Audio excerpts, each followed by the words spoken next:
세상에는 두 가지 종류의 종교가 있다고 말할 수가 있습니다. 먼저는 인간의 공로를 가지고 사람이 무언가를 해서 구원에 이르려고 하는 그러한 종교가 있고요. 또 하나는 은혜를 위주로 해서 구원을 얻는 그러한 종교가 있습니다. 뭐 우리가 아는 것과 같이 개신교, 우리 기독교 개신교는 철저하게 인간의 공로와는 상관없이 하나님의 은혜로 구원을 얻게 됨을 말씀을 해주고 있습니다. 하지만 이 개신교 외의 모든 다른 종교들은 인간의 공로로 말미암아 구원을 얻음을 이야기합니다. 불교도 그렇고 또 도교, 남녀 호랑개교, 천리교 또 뿐만 아니라 천주교도 마찬가지지요. 모두가 내가 어떤 행위를 하고 내가 돈을 많이 헌금을 하고 뭐 그런 것들을 통해서 구원에 이를 수 있는 것처럼 이야기합니다. 하지만 우리는 이러한 종교 안에 참된 구원이 있다고 말할 수 없음을 기억을 해야 합니다. 왜 그렇습니까? 왜 기독교만 참된 구원이 있는 종교라고 말할 수 있을까? 오늘 본문은 이 갈라디아서를 통해서 그 명쾌한 해답을 우리에게 제시해 주고 있습니다. 이 본문은 이 갈라디아 교회에 편지한 내용인데요. 갈라디아 교회에 복음이 전파되고 예수님을 믿는 믿음으로 구원을 얻는다는 그 믿음 안에서 갈라디아 성도들이 믿음을 잘 세워가고 있었습니다. 그런데 그 교회 안에 유대교 율법주의자들이 들어왔다는 거예요. 그리고 사람들에게 말하기를 여러분들이 예수님을 믿음으로 구원받는다고 배웠는데 그것 가지고 부족합니다. 예수 믿는 사람은 할례를 행해야 되고 율법을 지켜야 되고 그것을 통해서 구원에 이를 수 있습니다 라고 이야기했다는 것이죠. 이것은 다른 종교와 마찬가지로 인간의 공로를 통해 구원에 이를 수 있음을 이야기하는 겁니다. 이것은 바꾸어 이야기하면 하나님의 은혜로 구원을 받는 것을 부인하고 있음을 이야기해 주고 있다는 것이죠. 유대교는요, 하나님께 인정받기 위해서, 그래서 하나님의 백성이 되기 위해서는 먼저 할례를 행해야 된다 그렇게 이야기했어요. 그리고 난 다음에 하나님이 모세를 통해 주신 율법을 지켜야 됨을 이들이 어려서부터 배워왔다는 것입니다. 그래서 유대인들은 어려서부터 하나님의 율법을 지키는 열심을 보여주었습니다. 하지만 이것은 잘못된 가르침이라는 거예요. 성경은 우리에게 구원을 얻는 방법을 제시해 주고 있는데 그것은 오직 믿음으로 구원받게 됨을 이야기합니다. 내가 어떤 행위를 하고 내가 하나님께 헌신을 하고 이런 과정을 통해서 구원에 이르는 것이 아니라 구원받은 백성이 하나님 앞에 어떤 삶을 살아가야 될 것인가를 가르쳐 주고 있는 내용이라 말할 수 있습니다. 그래서 오늘 본문을 통해서 행위를 통해 구원 얻는 것이 아니라 믿음을 통해 구원 얻음을 우리가 살펴보고요. 그러면 행위를 통해서 구원을 얻고자 하는 자들은 어떤 결과를 가져오는가에 대해서 또 한번 나누어 보기를 원합니다. 먼저 행위를 통해서 내가 어떤 일을 해서 구원을 얻으려고 하는 것은 그리스도를 거부하는 것이다 그렇게 가르쳐 주고 있습니다. 첫사람 아담이 범죄함으로 말미암아 하나님과 우리와의 관계가 끊어지게 되었습니다. 우리가 하나님을 믿음으로 구원에 이르게 되는데 그렇지 않고 아담이 죄를 지음으로 말미암아 하나님과 교제하는 관계에서 끊어지게 되었어요. 그래서 하나님을 섬기지 못하고 하나님과 교제하던 사이에서 하나님을 두려워 숨는 그러한 모습으로 나아가죠. 그래서 죄 때문에 죽음이 찾아오고 죽음 가운데 놓인 사람들을 하나님이 사랑하셔서 구원 계획을 세우시게 됩니다. 그래서 구약에 보면 하나님께서 야 너희들 죄 지었으니까 죽어야 돼. 그런데 너희들 지금 당장 죽지 않도록 하는 방법이 있는데 그것은 너의 죄를 대신해서 무언가 다른 제물을 죽이면 된다. 그렇게 가르쳐 주시죠. 이것이 제사 제도입니다. 그래서 사람이 죽어야 되는데 사람 대신 동물을 가져다가 나의 죄를 전가시키는 거예요. 내 죄를 네가 대신 가지고 가라. 그리고 난 다음에 동물을 죽여서 하나님께 드림으로 하나님이 그 피를 보시고 우리의 죄를 용서해 주셨다는 거예요. 너 지은 죄를 피값으로 대신 했음을 내가 인정해 줄게. 그렇게 이야기하셨습니다. 그런데 이것은 반복되는 제사가 필요했다는 거죠. 죄를 지을 때마다 또 이스라엘 백성들의 죄를 위해서 대제사장이 1년에 한 번 하나님께 그들의 죄를 사하는 제사를 지내야 했다는 거예요. 그러므로 하나님께서는 우리에게 이렇게 반복되는 제사가 아니라 새로운 방법, 단 한 번으로 끝낼 수 있는 방법을 제시해 주시는 겁니다. 야, 너희들 죄지어서 끊임없이 이렇게 해야 되잖아. 그러니까 너희는 죄의 문제를 해결할 수 없는 존재들이야. 그래서 내가 너희들을 사랑하니까 다른 방법을 줄게. 그리고 주신 게 뭐예요? 예수님을 이 땅에 보내주시는 겁니다. 그래서 피는 피로 생명은 생명으로 갚게 하시는데 예수님이 우리를 대신해서 십자가에 피 흘려 죽으심으로 우리의 모든 죄의 문제를 해결해 주시는 거예요. 그리고 예수님이 나를 대신해서 십자가에서 죽으신 것을 믿는 자는 누구든지 구원 백성이 되게 하심을 약속하고 있습니다. 이것이 바로 하나님의 놀라운 사랑이요 은혜요. 이것이 바로 복음이라는 거예요. 이 복음을 듣고 예수님을 구주로 영접하는 자가 구원 백성이 되는 것입니다. 그런데 이 유대교 율법주의자들은 이것 가지고 부족하다는 거예요. 야, 너희들 예수님 믿는 것 가지고 안 된다. 하나님께 너희들의 행위를 통해 구원에 이를 수가 있어. 그러니까 할례를 행하고 율법을 지키고 그것을 통해서 하나님께 인정받아야 구원받을 수 있다. 그렇게 말해주고 있었습니다. 오늘 본문은 그것에 대해서 이것이 잘못되었음을 이야기해 주고 있습니다. 만일 이들의 주장이 맞다고 한다면, 여러분 그렇잖아요. 내가 하나님의 율법을 지키고 할례를 행해야만 구원을 받을 수 있다고 한다면 예수님이 굳이 우리를 대신해서 죽으실 이유가 없다는 거예요. 과거처럼, 구약에처럼 그냥 동물을, 죄 지을 때마다 동물 잡아 죽이면 되잖아요. 하나님, 저의 죄를 대신해서 이 동물을 죽이고 피를 하나님께 드리오니 용서해 주세요. 그렇게 하면 되지요.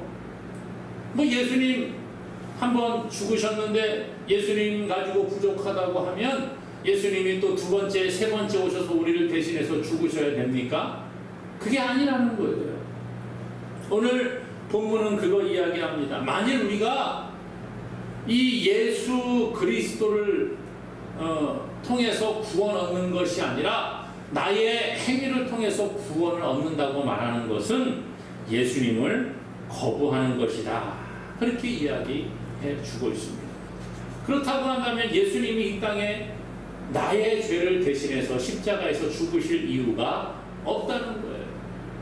한번 해가지고 조금 죄를 사해준다고 하면 굳이 하나님이신 예수님이 이 땅에 오셔서 죽으실 필요가 있느냐는 것이죠. 오늘 하나님께서는 구약의 제사 제도가 불완전한 것을 가르쳐 주시고 이 불완전한 것을 완전하게 하기 위해 예수님을 보내주신 줄로 믿습니다. 그래서 오늘 본문 2절은 이야기하는 거예요. 너희가 만일 할례를 받으면, 이 할례를 받는다고 하는 것은 큰 의미에서는 하나님께서 말씀하신 율법을 다 지키는 것을 이야기합니다. 너희가 만일 할례를 받으면 그리스도께서 너희에게 아무 유익이 없으리라. 그리스도 예수가 이 땅에 오셔서 십자가에서 죽으신 그 사건이 아무런 유익이 없는 사건이라는 거예요. 무의미한 사건이 되어버린다는 것입니다. 그리고 예수님과 상관없이 우리가 율법을 지켜서 구원을 얻는다고 한다면 예수님이 오실 이유가 없다는 거예요. 예수님을 거부하는 것이 된다. 그렇게 말하고 있습니다. 그러므로 오늘 저와 여러분들 예수님의 십자가의 사건을 거부하는 어리석은 자가 아니라 진리 안에 굳건히 서는 자가 되기를 간절히 소망합니다. 또한 오늘 말씀에는 보니까요, 행위를 통해 구원을 얻으려고 하는 것은 율법 전부를 지켜야 할 의무를 가지게 되는 것이다. 그렇게 이야기합니다. 유대인들은 태어나면서부터 할례를 받고 하나님의 율법을 지키도록 그렇게 가르침을 받았습니다. 유대인들이라고 하면 율법을 지키는 게 이들의 관습이었습니다. 또 이방인들 가운데에서도 내가 하나님을 믿고 유대인처럼 살겠습니다라고 이 개종을 하기 원하는 사람들은 할례를 행하고 모세의 율법을 지키도록 그렇게 약속을 받았습니다. 그러므로 율법을 지킨다고 하는 것은 하나님의 백성이 된다는 의미가 있습니다. 그런데 문제는 뭐냐 하면 율법을 다 지킬 수 있는 사람이 없다는 거예요. 여러분, 율법을 다 지키는 사람 있을까요? 우리나라의 법이 있지 않습니까? 우리나라에 법이 있는데 법을 어기면 범법자가 되는 거예요. 그래서 때로는 재판을 받고 감옥에 가기도 하고 그렇게 되지요. 그런데 여러분, 우리나라 법이 있다고 해서 법을 다 지킬 수 있습니까? 못 지키는 겁니다. 저도 지키지 못하고 여러분도 지키지 못해요. 법을 잘 알고 있는 경찰, 검찰, 또 판사 이런 사람들은 법을 다 지킬까요? 아니요. 법을 알고 있지만 지키지 못한다는 거예요. 이게 우리의 모습이라는 것입니다. 그러므로 모든 사람들은 다 죄로부터 자유롭지 못해요. 죄를 지으며 살아갈 수밖에 없는 존재가 우리들이라는 것을 우리는 인정해야 합니다. 어느 날 예수님께 이 서기관과 바리새인들이 가늠하다가 붙잡힌 여인을 데리고 옵니다. 그리고 예수님 앞에 이야기하는 거예요. 예수님, 보십시오. 이 여인이 가늠을 하다가 붙잡혔습니다. 모세의 율법에 의하면 가늠하다가 붙잡힌 사람은 돌로 쳐 죽이라고 합니다. 어떻게 할까요? 그리고 돌을 탁 들고 이 여인을 치려고 하는 겁니다. 예수님이 그 이야기를 듣고 이제 이야기를 하십니다. 너희 중에 죄 없는 자가 먼저 돌로 쳐라. 죄 없는 자가 먼저 돌로 쳐라. 그렇게 말씀하셨어요. 여러분, 어떤 일이 일어났을까요? 야, 그래, 나는 죄 지은 게 하나도 없어. 그리고 돌을 던졌을까요? 아니요. 성경은 뭐라고 합니까? 이 말씀을 듣고 사람들이 양심의 가책을 받습니다. 죄 없는 자가 먼저 돌로 치라고? 나 어저께 죄 지은 거 있는데? 나 거짓말 했는데? 나 누구에게 속였는데? 나는 어저께 그런 잘못을 했는데? 조금이라도 이렇게 잘못한 것이 있는데? 나 하나님께 아직 회개하지 않았는데? 이 생각이 들어온 겁니다. 그리고 성경에 보니까 어른으로부터 시작하여 젊은이까지 하나씩 둘씩 돌을 내려놓고 떠나갔다. 그렇게 말합니다. 이 말은 뭡니까? 어른부터 시작해서 젊은이까지 나이가 들면 들수록 죄 지은 게 더 많아지겠죠. 나이가 어리면 어릴수록 세상을 조금 덜 살았으니까 죄를 조금 덜 지었을지 모르겠습니다. 아무튼 어른으로부터 시작을 하여 젊은이까지 누구든지 죄 짓지 않은 사람이 없더라는 거예요. 오늘 우리가 누가 죄 없다고 말할 수 있습니까? 오늘 우리는 하나님 앞에 모두가 죄인입니다. 내가 스스로 죄의 문제를 해결할 능력이 없어요. 우리가 만약 율법을 지켜서 구원을 받으려고 한다면 율법을 모두 지켜야 하는 겁니다. 법을 다 지켜야 된다는 거예요. 이 하나님께서 주신 율법을 다 전부 지킬 수 있는 사람 아무도 없습니다.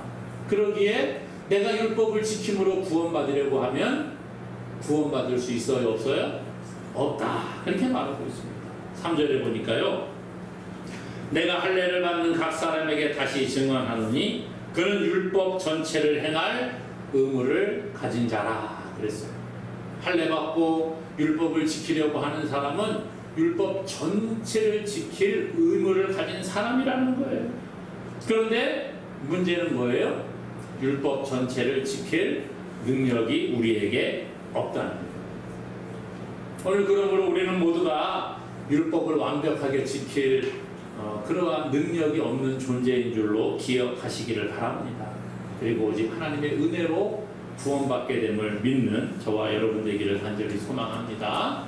또 오늘 말씀에는 보니까요, 행위를 통해 구원을 얻으려고 하는 사람은 그리스도에게서 끊어지고 은혜에게서 멀어지게 된다, 그렇게 말해주고 있습니다. 우리가 율법의 행위를 쫓아 살아가게 되면 하나님과의 관계를 이어주는 은혜를 포기하는 그러한 결과를 가져온다는 거예요. 하나님께서는 우리에게 조건 없이 은혜를 베풀어 주십니다.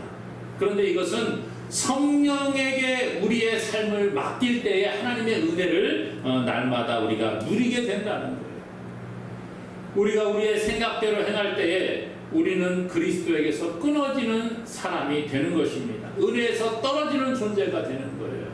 내 생각대로 살고 내 마음대로 살고 그래 하나님의 율법만 지키면 내가 거룩해질 수 있어라고 생각을 하는 자, 하나님의 그 은혜로부터 끊어지게 되는 겁니다.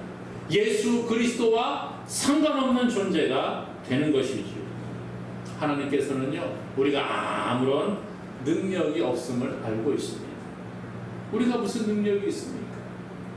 선을 행할 능력이 없습니다. 선을 행할 의지도 없습니다. 사람들은 모두가 타락한 존재들이라서 가만히 내버려 두면 죄 짓는 곳을 향해 나아가는 거예요. 어린아이들이라고 해서 죄 안 짓습니까? 가만히 내버려 두면 나쁜 짓 다 합니다. 그리고 누가 그랬어 그러면 안 했대요. 모른다고 거짓말합니다. 아이들 얼마나 거짓말을 잘하는지 가만히 내버려 두면 나쁜 것은 다 배워갖고 오더라고요. 그게 우리 인간이에요. 그런데 하나님께서 우리에게 구원의 은혜를 베풀어 주시는데 만약에 그것을 거부한다, 그러면 하나님께 끊어지는 자가 되는 것입니다. 4절은 그거 이야기하거든요. 4절에 보니까요, 율법 안에서 의롭다함을 얻으려 하는 너희는 그리스도에게서 끊어지고 은혜에서 떨어진 자로다. 만일 우리가 율법을 지켜서 행위를 통해서 의롭다함을 얻으려고 하면 그리스도에게서 끊어진다는 거예요. 은혜에서 끊어지고 멀어지게 된다, 그렇게 말해주고 있습니다. 그러므로 우리의 행위를 통해 구원을 얻으려고 하는 것은 잘못된 결과를 가져온다는 것입니다. 오늘 우리가 이런 어리석음을 범하면 안 되는데, 때로는 신앙생활 하면서도 이런 생각을 할 때가 참 많이 있습니다. 예수님을 믿음으로 구원받는다 배워왔습니다. 하지만 신앙생활 하다가 보면 좀 부족한 것 같아요. 하나님, 내가 이렇게 해서 정말 천국 갈 수 있을까요? 내가 이렇게 해서 예수님 믿는다고 하는데 내가 구원받을 수 있을까요? 좀 안 되겠지요? 그러니까 제가 예배 주일 한 번은 빠지지 않겠습니다. 교회 나왔으니까 하나님 이거 보시고 구원해 주세요, 이렇게 생각하는 경우 있습니다. 주일날 예배 한번 참석하는 것으로는 부족하니까 나는 교회에서 열심히 봉사할 테니까요, 하나님 제가 봉사하고 헌신하는 거 보고 저를 구원해 주세요, 이렇게 생각할 수 있습니다. 어떤 사람은 이야기합니다. 내가 하나님 좀 잘 알기 위해서 성경 열심히 배울 테니까 하나님 성경을 많이 읽으니까 저를 생각하고 구원해 주세요. 저는 헌금 많이 할 테니까 좀 구원해 주세요, 이런 생각할 수 있다는 거예요. 아니요, 성경은 그런 거 이야기하지 않습니다. 우리가 착각하는 것은 내가 무언가를 해서 하나님께 구원을 얻으려고 한다는 거예요.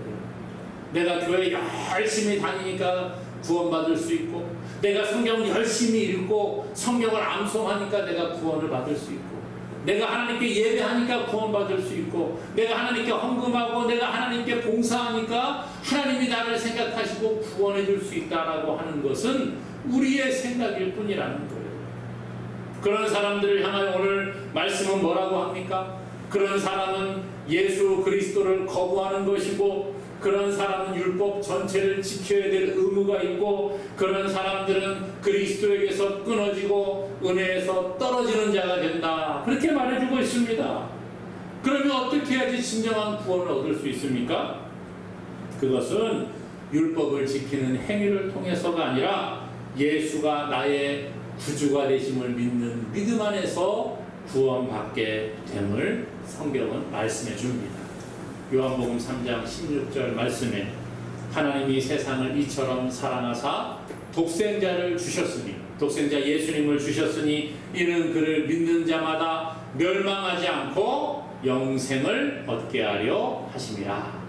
이것이 하나님의 말씀이라는 거예요. 그러므로 오늘 예수님을 우리에게 주셨기 때문에 누구든지 그를 믿는 자, 예수 그리스도를 믿는 믿음이 있는 자가 영생을 얻습니다. 구원을 받습니다. 이것은 내가 예수님을 나의 구주로 고백한다는 의미가 있는 거예요. 예수님 내 마음에 오셔서 나의 주인이 되어주시고 나의 삶을 인도해 주십시오. 이러한 고백이 있는 자가 구원받게 되는 것입니다. 예수님을 나의 구주로 고백한다는 것은 예수님을 영접한다는 겁니다. 예수님을 영접한다는 것은 내 마음에 예수님이 오셔서 내 마음의 주인으로 모신다는 의미가 있어요. 내 마음의 운전대를 주님께 내어 맡기는 겁니다. 제가 자주 말씀드리잖아요. 운전하는 사람의 그 마음대로 차가 움직입니다. 운전하는 사람이 핸들을 오른쪽으로 돌리면 차가 오른쪽으로 가고, 운전하는 사람이 왼쪽으로 돌리면 차가 왼쪽으로 가는 거예요. 운전대를 누가 잡고 있느냐, 누가 운전하느냐에 따라서 차에 가는 방향이 달라집니다. 오늘 우리의 인생의 운전대를 예수님께 맡겨야 되는 거예요. 우리 안에 오셔서 나의 주인이 되어달라. 이 말은 우리의 인생의 운전대를 주님께 맡긴다는 의미가 있습니다. 그럴 때 우리가 하나님의 백성이 되고 구원의 길로 나아가는 줄로 믿으시기를 바랍니다.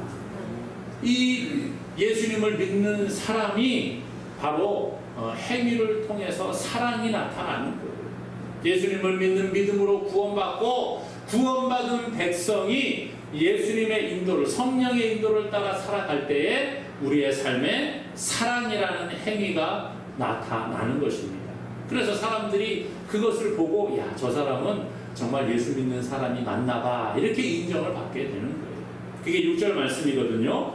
그리스도 예수 안에서는 할례나 무할례나 효력이 없으되 사랑으로서 역사하는 믿음뿐이니라, 그렇게 말합니다.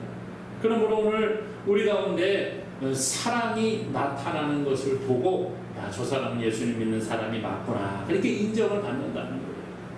우리가 사랑이라는 행위를 통해 구원받는 게 아니라 구원받은 백성이 그 증거로서, 열매로서 사랑의 모습이 나타나는 것입니다. 그러므로 오늘 우리가 참된 믿음을 소유했다고 하는 것은 예수님을 나의 구주로 고백하고 예수님 믿고 구원받은 백성으로 우리의 삶에 사랑의 모습이 나타나는 것입니다. 사랑하는 여러분, 우리의 행위로는 결코 구원을 받을 수가 없음을 다시 한번 기억하기 바랍니다.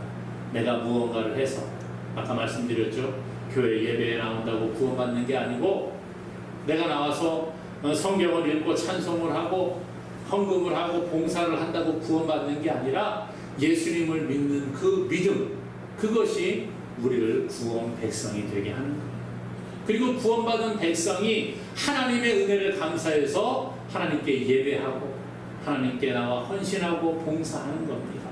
그리고 그 사랑을 나와 우리 이웃들에게 전하는 거예요. 그래서 우리의 믿음을 통해 우리의 성도들에게 사랑을 전하고 우리 이웃들에게, 세상에 예수님을 알지 못하는 자들에게 그 복음을 전하는 이 사랑의 행위를 통해 하나님의 영광을 나타내게 되는 것입니다. 이것을 기억하고 우리가 행위가 아니라 믿음으로 구원받고 믿음으로 구원받은 백성이 사랑으로 세상을 섬겨야 됨을 다시 한번 기억하고 하나님 기뻐하시는 믿음의 사람으로 굳건히 서는 저와 여러분 되기를 주님의 이름으로 간절히 축원합니다.